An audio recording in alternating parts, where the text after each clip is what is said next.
Hello, good afternoon. Hi, Sumit. Hi, I'm delighted to have here with me very senior leaders, managing directors, in fact, of Barclays Global Service Center India to share their thoughts on inclusive leadership. So, a warm welcome to you. We do have another speaker, Lokesh, and he'll be joining us soon. There is so much of talk of diversity.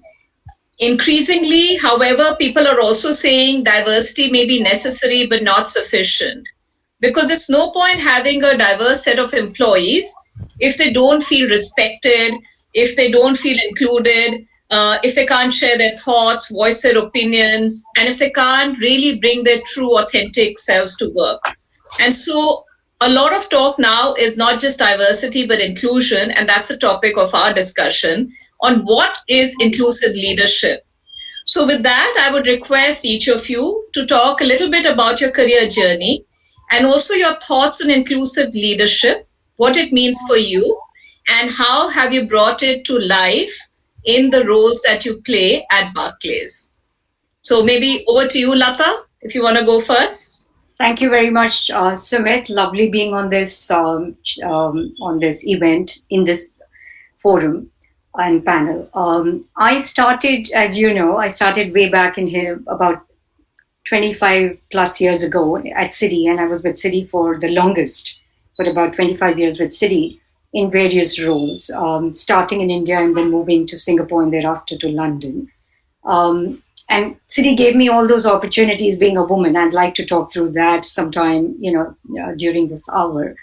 Then came back to India for personal reasons and then joined Bharti Axa as the Chief Operating Officer and now with with Barclays Global Services, responsible for operations and technology for US Consumer Bank. So that's been my journey. And one other part of my journey that I'm very proud of is working with the government of Andhra Pradesh for setting up fintech in Vizag. So that was very enriching. Coming back to India, made it worthwhile with that experience. In terms of what does inclusive leadership really mean, right? So, like you said, having diversity is necessary and sufficient condition, but you need to activate that diversity. So you can throw a lot of people together who from diverse backgrounds, and if they don't gel as a team, it's not collaborative, then it's not going to give the outcome that we desire as an organization.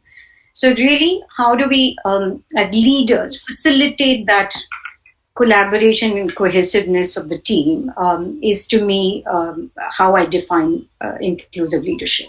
Right? Lots of things go into that. Commitment, I think, is a big one, right? It takes a lot of energy, not just to get the diversity, because I'm in the journey of doubling numbers in technology in India. And, diversity, as you may know, in the middle levels in India is a little problematic. So you get them at the lower levels, you get them back at the director level, but AVP, VP level, which is when people are, concentrating a little bit on their personal lives, it's really a challenge to get the right diversity. So we're trying to get the right diversity first, but more importantly, how do we then kind of, build inclusion on top of that? So I'm in the team, we have 3 women at the director level, and obviously it percolates down. Out of about 6 people right now, 3. So it's 50%, which is not bad at all. And that's a good start. And then, you need to have commitment, not just to build the diversity, but also to build inclusiveness. So I check myself. I'm, very aware, I have to say, of my biases and preferences, right? So in the meeting, if there are minutes to be taken, I don't point, in the inappropriate gender direction, right? So, Or ask them to serve tea, yeah, right? I definitely check myself. So the start is having the right leadership level, representation. Yeah. Then making sure as a leader that you are really conscious of your own biases. Forget the bias of the team, but your own biases and preferences, and keeping a check constantly. And then also, build enough openness within the system for them to start pointing out to each other, etc. So that, you build that environment of Lokesh is there, environment that is a lot more inclusive. So with that, I'll pass it on to Tina for her comment. She's done a lot in this area. So, hi, I'm Tina Dhawan, and I am the MD for Barclays. I run operations for our Barclays Bank of UK, based in India, and have teams across the 3 cities. And diversity and inclusion have been key words, I think, throughout my career. After 3 decades of the workplace, sometimes I find myself a bit lonely or alone as the only woman in meeting rooms quite often. And as I reflect on my journey here, I want to ensure that more people, are just able to navigate and find their path to this phase in life.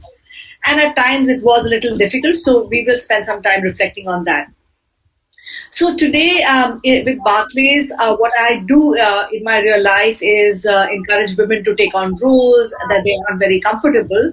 But basically, in terms of an organization, as Latha mentioned, at the entry level, it is very healthy, 40-60, 50-50, close to that ratio. And as an organization, Barclays globally started focusing a lot on the director MD level.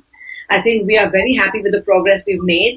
And so, I took on the responsibility to lead the next level or the next layer, which is the VP, AVP, building leadership at that level, which is going to really create that pipeline that we need for senior leadership. So the initiatives that we are driving across Barclays revolve around recruiting at that level, which is branding and ensuring that there's adequate positioning of available roles, etc. Developing them through training and exposure, leadership connects, etc. And most important is to retain our diverse leadership that we've been able to develop in the organization through giving them that support through their career, through their family milestones during pregnancy and maternity.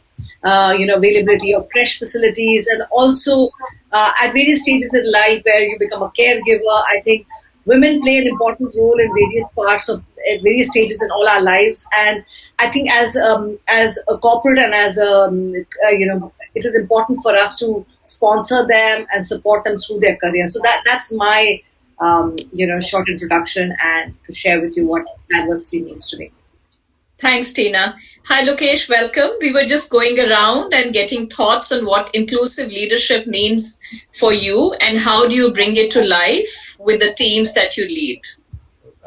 Thank you, Sumit. And apologies, I had a little technical glitch joining in. I hope you're all able to hear me now. Yeah. So, yes.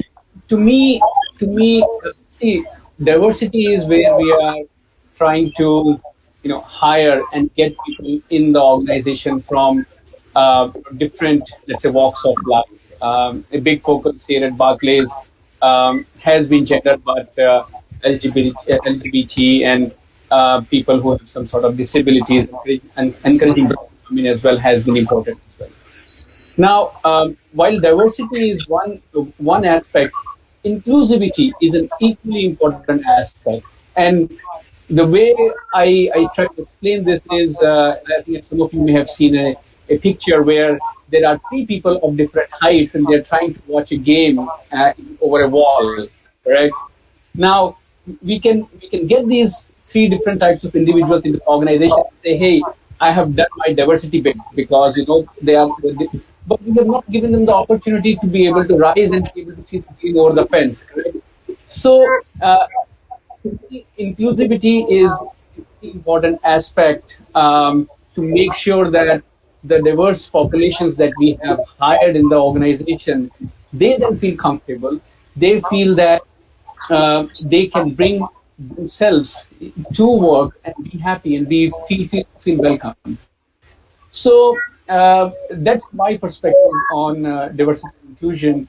And as Latha and Tina both said, we definitely are doing well in terms of bringing in the talent at junior levels. But as we move up the corporate hierarchy, we definitely see challenges in terms of the shrinking population.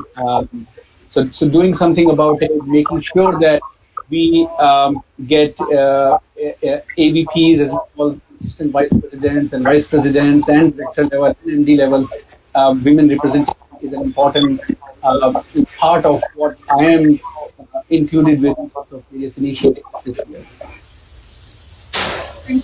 Thank you. My next question is directed towards Tina and Latha, because I know that, as you were saying, you have worked in different multinationals, lived here, lived overseas, and also, more importantly, interacted with global teams as well. So from your experience, have you seen any differences and challenges faced by women in the corporate sector in India and globally, and anything you would like to share from your experiences on that? You want to go first, Tina? Go right ahead. Latha, go ahead. Okay, I certainly have seen and have also experienced the fight against stereotypes. So there is a stereotype for a woman, right? And and it takes a lot of courage to kind of, if a woman is aggressive, then it is given a different connotation than a man being aggressive, etc., etc. So there is definitely a fight against stereotype, whether in India or through my experiences in UK, etc., that I've seen. So that's definitely one. The second one is not so conscious, but and women have to take responsibility and make sure that they kind of help themselves. There is the boys' club, whether you like it or not. There is the boys' club, and how you induct yourself into that, and because a lot of opportunities or that networking is so important to career and what opportunities there are and so on and so forth. And most women kind of miss out on that because they don't know how to include themselves. Men will will have to play a role, but equally we'll have to help ourselves. So I have also seen that that's been a bit of a challenge, but as I've always been told through my career that I'm a male in a female disguise, so that's not been so much of a challenge. But yes, these two have been challenges. That the first one has been more of a challenge than the second one. Is that a compliment, or how do you react to that? Saying you're I have no idea how to react. So I'm just thinking, how would somebody react to that kind of a comment? Exactly. I just decide to just choose not to react. Right. Okay. Thanks, Latha, for sharing. Tina? So in I've spent more than 3 decades now in the corporate world. And I certainly feel that this journey hasn't been devoid of challenges. So I wanted to share some of my challenges, both in the personal world as well as my professional career. So in my case, Sumit, it's really about maximize and optimize. I don't want to give up on anything. And I wanted to have a career without compromises. I want to grow. I want to get those opportunities to explore my potential and do all those good things at the workplace. But on the other hand, I also was pretty clear quite early in life that I wanted to get married, I wanted to have babies, I wanted to travel the world, see them grow, and do all those things. So basically, I have this huge FOMO syndrome, which you cannot take away from me. Besides this angle, I'm also this very social soul, so I want to visit family, relatives, picnics. Everything needs to feature and fit into my world. So you can imagine that time certainly is not always available, considering we all have our... So let me just share with you on the work front what kind of challenges I had. So the first one, talking of Latha's stereotype. So in my case, the stereotype was that people believe that as a woman, you are not the wife. They believe that you're stuck to a city and to the husband, and that's where your life starts and ends. And I was anything but that. Or rather, I did not want to, get compromised on my career just because of that. So that certainly was a stereotype that I've worked against. So much so that I've actually had a weekend husband for now 15 years until wow. No wonder it works. Yeah, it works beautifully. Absolutely, Latha. The other thing was, the second challenge was young children, and in their lives, they have demands at critical times. However, I managed around that. I've leveraged my family to the hilt, friends, domestic help. I've run all kinds of schemes and promotions at home that work at the workplace, like insurance, strong incentive plans, continuity of service, help, because that became critical to my survival. So it was like that. Work, travel, fun, was pressure. I mean, I think work has always been has its challenges, and I would get very annoyed when my bosses would take decisions for me. For example, would take a decision that a particular project wasn't meant for me because it was based 60 days in another city. So things like that definitely were challenges. Leveraging the husband to basically help and when to back off certainly helped me. And net, I think despite the challenges, I've absolutely loved my life so far. I wouldn't live it in any other fashion. And last but not the least, I think this Latha mentioned the induction into the boys' club. I certainly don't fit in. I certainly don't. I don't necessarily seem to enjoy their cricket or soccer or golf and what they talk about. But it's fine. They better accept me the way the way I am, and seem to have been very comfortable with them. I seem to have got on, so it's okay. Not always necessary that you need to conform to fit into what may be defined by somebody else. It's also trying to figure out what matters to you, what you stand for, and how you can make other people around comfortable with that and yet work along and be successful. So thanks for sharing. I think that's really insightful. Lokesh, for you, my question is, have you ever had a female or a woman boss, and how has that experience been? Actually, not once. I had it twice, where I had a woman boss. In the first case, this was somebody who was not over me, so I was hoping that I'll get the role or the promotion. But then this lady came in, and that's when I would say I really experienced what empathy really means. So this lady was one of the nicest bosses that I have ever had. She spoke to me about some of the how I would have felt, when she came in as my boss, because she knew that I was expecting the promotion or that role. She helped me understand some of the areas where I should be looking at more and developing more. And I don't know if this is with women or not, but at least that was one aspect that really struck me. Saying, look, you know what, I could have had a boss that could have been mean and then not understood what I was going through, but really somebody who was really trying to relate to my feelings and who was trying to help me overcome some of the developmental areas that I have. So that was one example. The second one, and in true sense, she was not my immediate boss. She was my boss's boss, but I have had enough interactions with her for me to really appreciate what she was going through, what she was doing. So this lady, a very successful person in the technology world in the United States, and what she helped me appreciate is what difficulties women go through as they go through their career journeys. And sometimes, she would share how in a male-dominated corporate world, she would need to learn about, the football talks and sometimes use certain words that she may not be comfortable. She may not be comfortable using it, etc. So, and she helped me also understand how to look at, and I'm a technologist also, but how to look at the value technology is delivering in business sense. So she helped me in two ways. One, just how do you not look at technology as something geeky, but how do you look at technology as something that is adding value to the business, relating whatever she was doing, explaining to me with Lokesh. This is where we are adding value. That was one. And secondly, again, me building the appreciation about some of the difficult things that the women go through. She being a very senior person in the organization, she was sometimes would tell, in meetings and otherwise, some of the challenges that she was seeing through and how she was overcoming those things.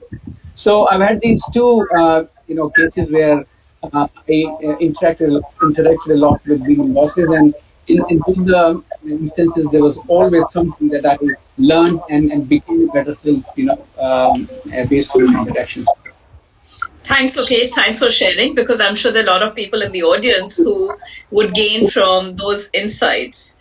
In fact, Latha, since you were talking about stereotypes and bosses, we have always heard that stereotype about women bosses for women employees, right? That do they really help each other or not? So any thoughts on that?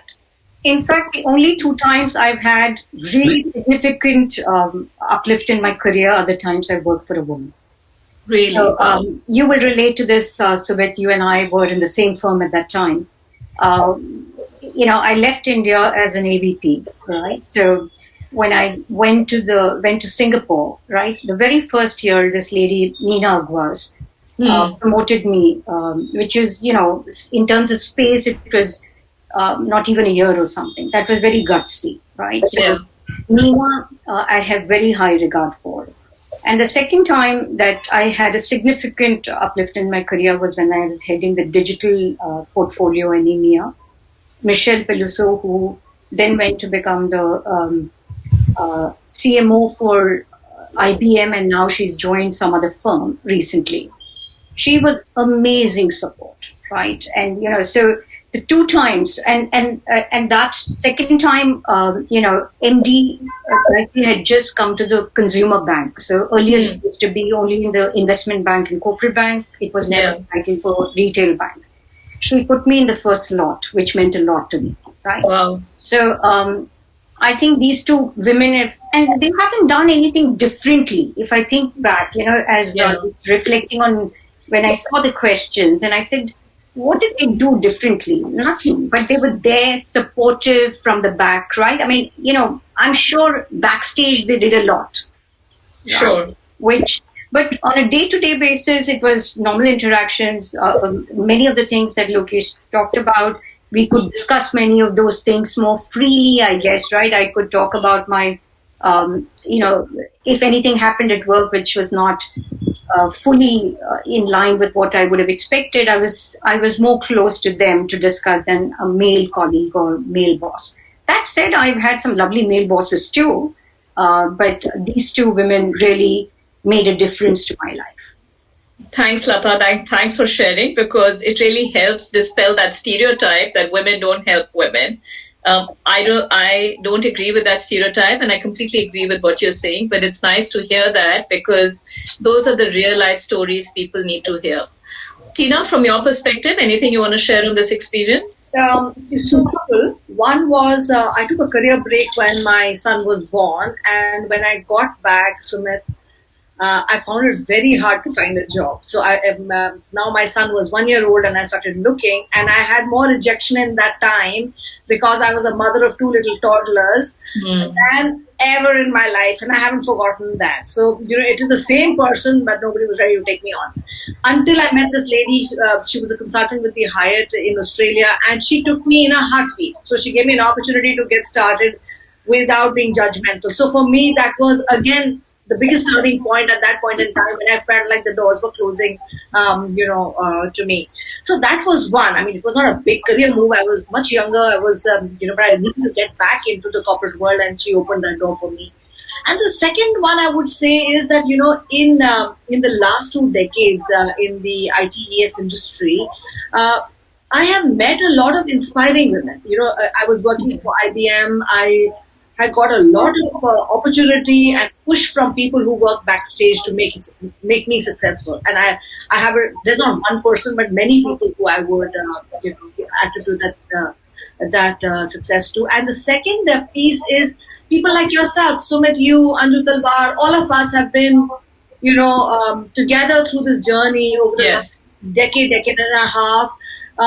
Just meeting you, talking, and exchanging, where we were getting stopped and our roadblocks, and just has been so inspiring, and you get strength out of each other. So I think women have certainly helped me kind of progress in my life, and I would do that for anybody who I could impact or touch their careers as well. Thanks for sharing. I completely agree with you. I think this kind of peer networking really helps, because it's always nice to have a sponsor and a mentor, but sometimes the kind of experiences that you can share and things you can talk about with peers, to realize that you're not the only one going through some of those challenges. Everybody's either been through that, done that, have figured out how to solve for it, or at least you can have the consolation that you're all in it together, and it's not something unique to you. So you're not isolated. It's just something everybody goes through. And so there's strength in sharing and getting ideas of how to do it better. Lokesh, for you, in fact, when we're talking about women helping women, what do you think about men helping women? What role do you think men can play as allies in this entire journey? I think that's an excellent question, because men, I do believe, play or can play a huge role in terms of helping women. I would like to maybe talk about a report, and some of you may have heard of this report. It's called the Lynchpin Report, and it talks about four different ways in which male managers can help female colleagues. So this is around they call celebrating and encouraging women. They talk about calling out biases. Championing and defending gender-related initiatives and challenging work practices. So I would strongly recommend. It's available. You can just Google it, called Lynchpin Report, and it has very good insights. Let me talk about few examples that people hopefully will relate to. So there is a well-published research that women they get interrupted twice as much in a conversation. So let's say I have a meeting going on in which I have some male colleagues and some female colleagues. Generally, it's been observed that a female colleague would get interrupted twice as much. So first thing we as males can do is just be conscious about this fact and make sure that we are not really interrupting women colleagues as much, letting them speak whatever they want to talk about. Correct. The other example is what I would call the office housework. This I have observed myself, where let's say we are cutting a birthday cake or an anniversary cake for somebody, and so the cake has been cut, and then one way or the other we'll see female colleagues, or somebody would ask a female colleague, "Hey, can we just cut the?" I'm saying, so these are just little things, right? That we can be really mindful about. And this Lynchpin report that I talked about has several examples, correct, of what these behaviors are like. And it was a very nice story around a vacant position when two male colleagues are talking about and saying, "Hey, you know what? Edward is probably going to be a good fit for this role." But then this other person says, "Hey, how about Lena?" Correct? And then he says, "Oh, you know what? Lena is not that outspoken. Sometimes you feel she's tentative." But this other person then draws out various examples and says, "Look, you know what? In this case, Lena defended her position very well, etc., etc." Correct? So there are tons of examples for male colleagues to be really aware of the biases that could be occurring, and just by being aware of those biases and not really exhibiting them. In my view, they can be a big ally for helping colleagues support their careers, etc. And all. So the Lynchpin report. Thanks, Lokesh, for sharing. I think what you said was really very nice, and it'll be nice if you can share this report with everyone. I think a lot of people can gain from it.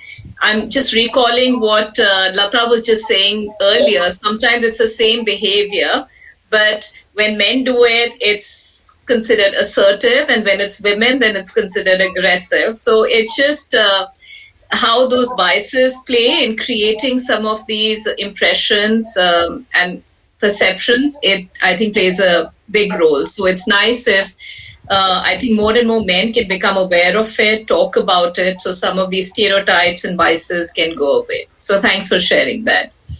I think the next thing I want to talk about is we all hear about these life stage challenges, right? Marriage, mobility, maternity, and let's focus on one of them, which is mobility.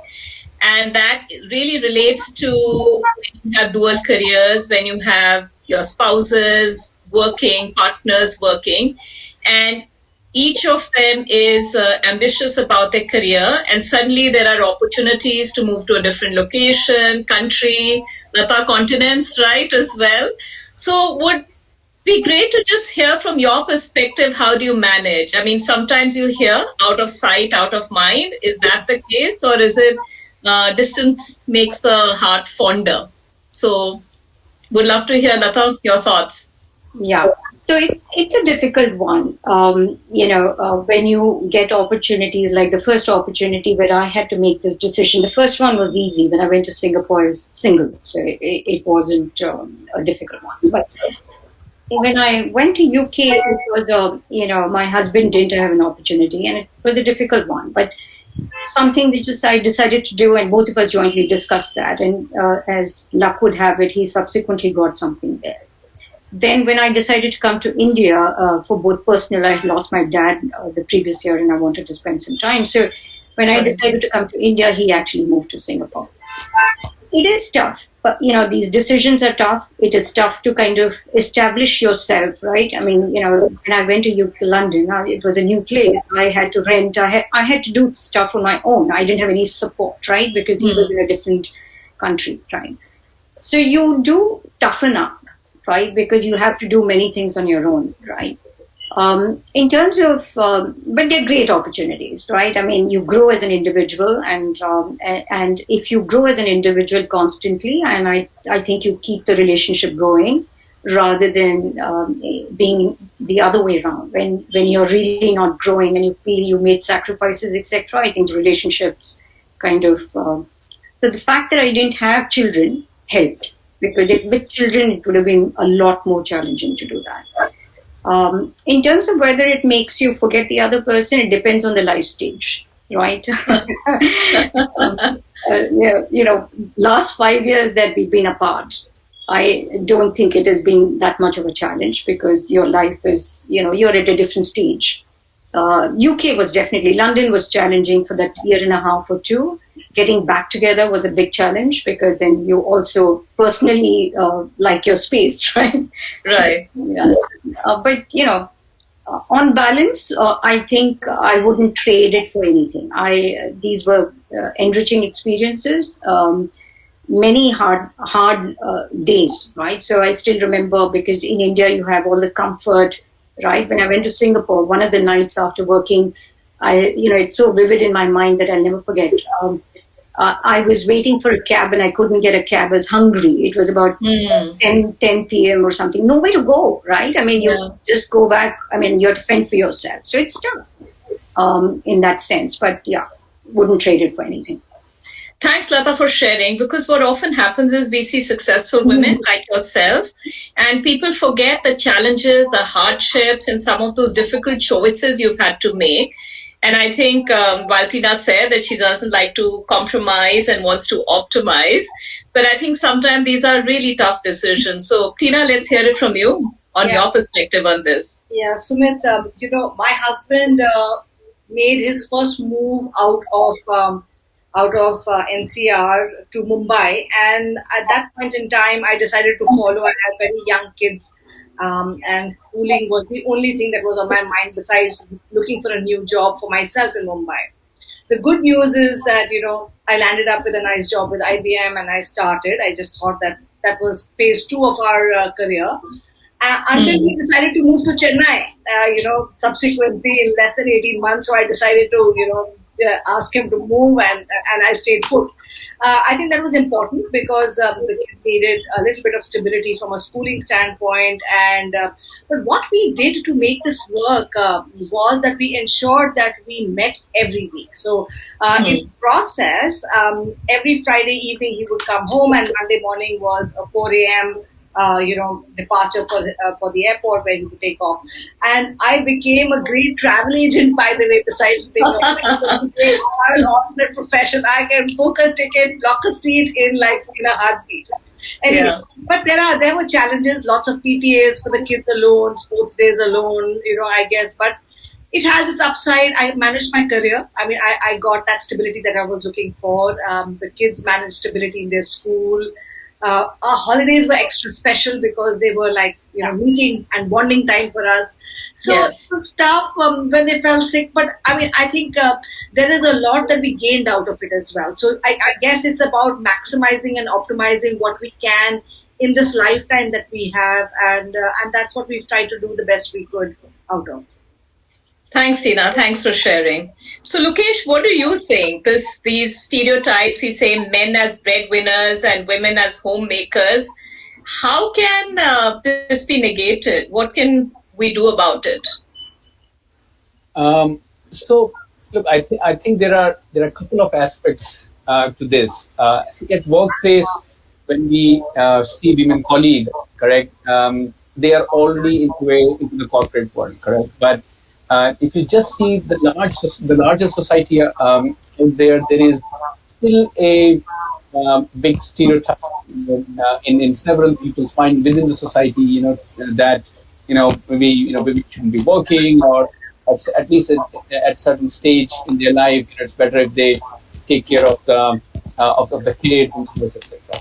So one thing that we can do is as part of our what we call citizenship activities, make sure that we are raising awareness about such things, through panel discussions like these, reaching out to the masses, going to schools, school going.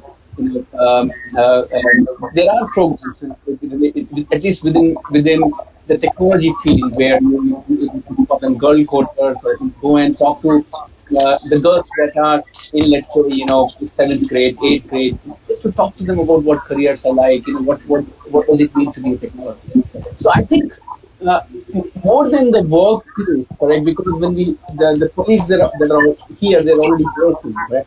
I would say what we can do within our societies, through various campaigns, through various programs, to raise awareness about it. It's not that bad, for a woman to be working, correct? And they bring in different perspectives. And if you just see, quote unquote, selfishly from a family point of view, it's added, correct? And that helps to provide for better education to kids, and for vacation.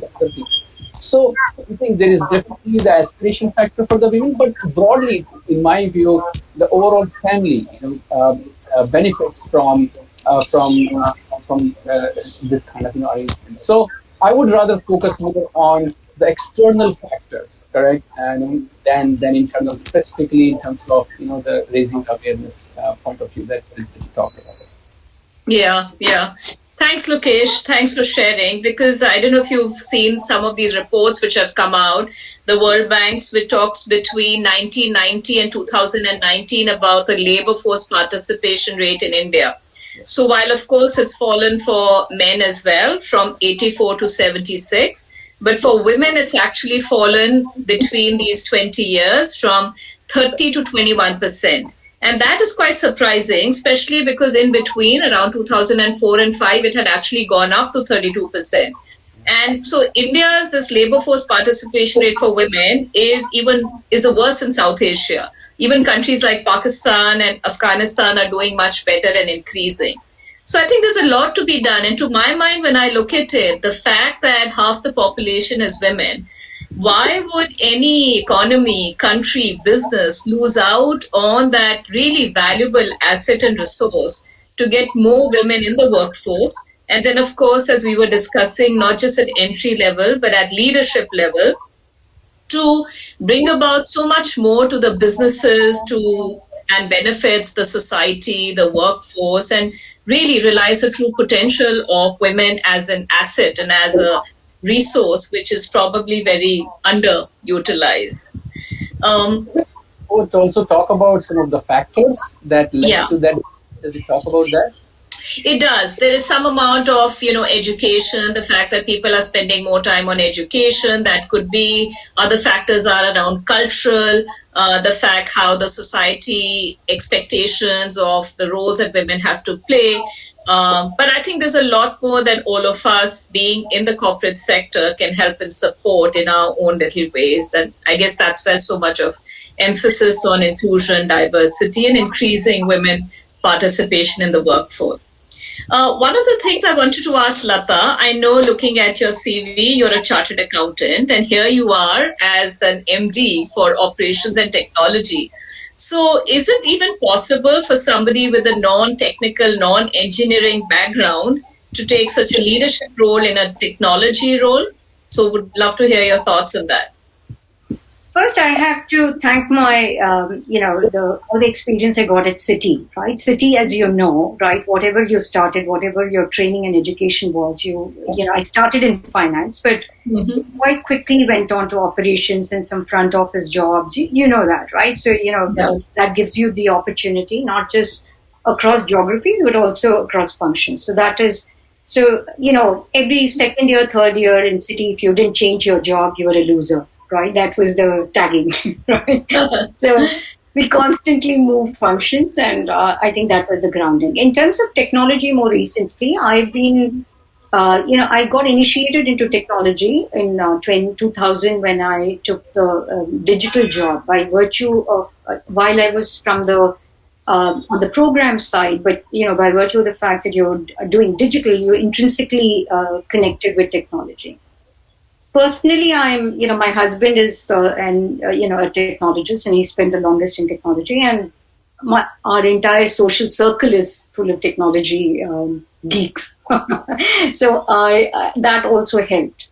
And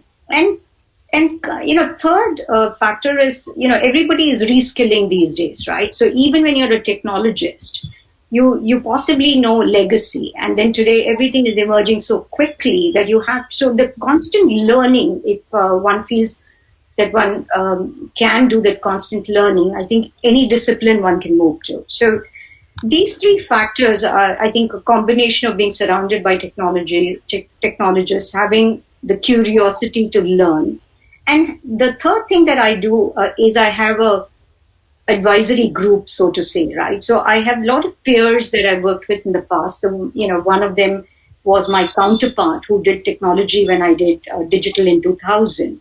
He continues to be my mentor. So, if something that Lokesh says in a meeting that I don't get, then I will ring in the very same day and say, what does this mean, right? Like CI/CD and DevOps, all of those Jira and all of those things that you threw at me, I go back and check and, kind of learn, quite constant. So those three things, if you keep yourself alive to learning and you kind of are committed, nothing is, all disciplines anyone can do. There's nothing rocket science. We're not in NASA. Yeah.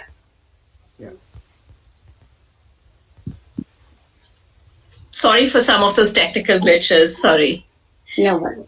Yeah. So that's all I have to say on this, right? And I would say, Lokesh, please throw more jargons at me that I constantly learn. Well, you're a quick learner, Latha. That's what I can say, and I think that means a lot as well. So that's nice. So here we are. I think just a few minutes left, and I thought I could do some rapid fire questions. Are you guys ready for it? Just think of a word or a phrase or a comment that comes to your mind. Choose to challenge, since that's a theme of this International Women's Day and Week. So, Lokesh, choose to challenge. What would you choose to challenge? Promotions. Promotions? The promotion process. Okay, very interesting. Latha? Myself. Because when I was asked at the start of the year by my family as to what is my resolution for the year, to become the best version of myself. So, myself. Wow. Really nice. Tina? I would challenge why people have to retire at 60 in India. Sorry, why? Why people have to retire? Why not 56 is what I'm saying. I just see myself surrounded by so many people who can potentially give another 10 years to the workplace. So why it was that? Sure. I'm sure there are many areas which are open, may not be the MNC or the corporate, but there are many other areas. Seems to have. Yeah. Okay, thank you. Leadership of the future will be ... Lokesh?